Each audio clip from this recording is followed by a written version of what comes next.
in today. I got a 9-year-old on the south side to get their hooking me with. My little sex slave. Okay, Jenny, can I bet you the mother's like, who the hell is this talking about? Actually, she's looking for it. He sounds like a pretty cool kid.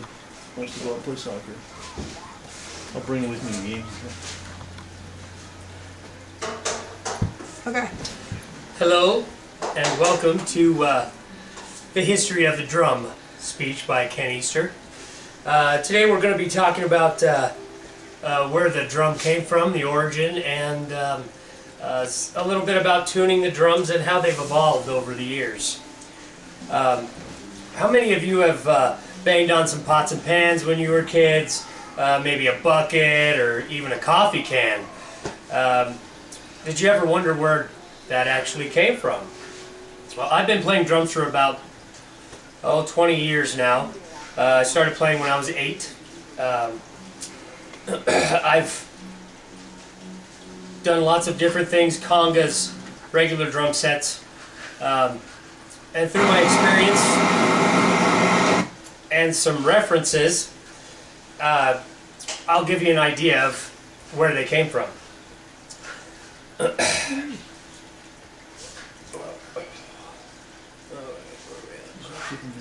Today we'll be covering the following points. The very first drum, showing the evolution of several different drums throughout the world, what drums of today look like and sound like. First off, the concept of the drum is probably as old as intelligent man. The drum is actually called a membranophone, which means it's a cylindrical piece of wood or plastic that's covered with a membrane of an animal. Drums first appeared in the Neolithic era as far back as 6000 BC. That information was brought from the History of the Drum by Thiers in 2002. Drums were not always used as an instrument either. Some cultures used them to communicate instead of talking. Inside caves in Peru, they actually found drawings on the wall with different various aspects of communal life with drums in the hands of the people. The drum has taken out many different forms throughout history. The first drums were hollowed out logs, as I spoke of before, with a membrane skin of an animal over the top of it. Drums have gone from being made of wood and animal skin to being made out of just about anything. Metal, plastic, various different things. Tuning drums has also evolved. Originally with the drums you would just tighten the membrane over the log tighter to get it to sound different, and now we have these little tuning keys all the way around the drum. Drums were also used in warfare. Some drums were used to strike fear into enemies as they were marching towards the battlefield. Drums were used to signal the attack as well. Closer in history, not as far back, they evolved into kind of just a marching instrument to help the guys stay in time as they marched to the battlefield. They were also used for communication between separate companies on the battlefield, to signal them when to go attack and when to retreat. Drums used for communication between people. Some African cultures use drums to communicate. Some drums are even assigned genders in African cultures. They are male or female.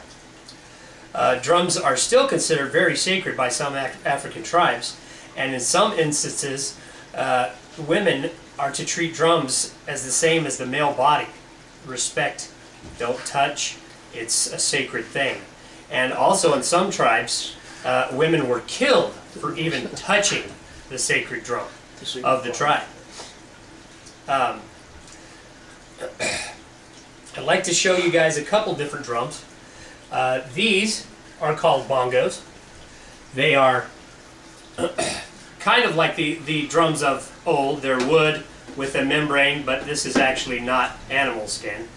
but it's fiber skin. It's also pretty much the basic idea of the original drum. It's a piece of cylindrical wood with a skin put over it. This is an example of a modern snare drum. It has a head, and these are the tuning keys that I was talking about before. This is made out of wood, metal, and plastic. And as I said, they're used many, many different things besides just a hollowed out log nowadays. So, in conclusion, I just want to remind you guys that the drum is actually as old as mankind. I also want to remind you that drums are very valuable in human history. They've been used to communicate, they've been used in war, they've been used for everything. I also wanted to tell you guys there's some valuable websites where you can check out drums, such as Musician's Friend, Guitar Center, and go get yourself a drum and try one out. That's it. All right. Pound on. Did I go over time?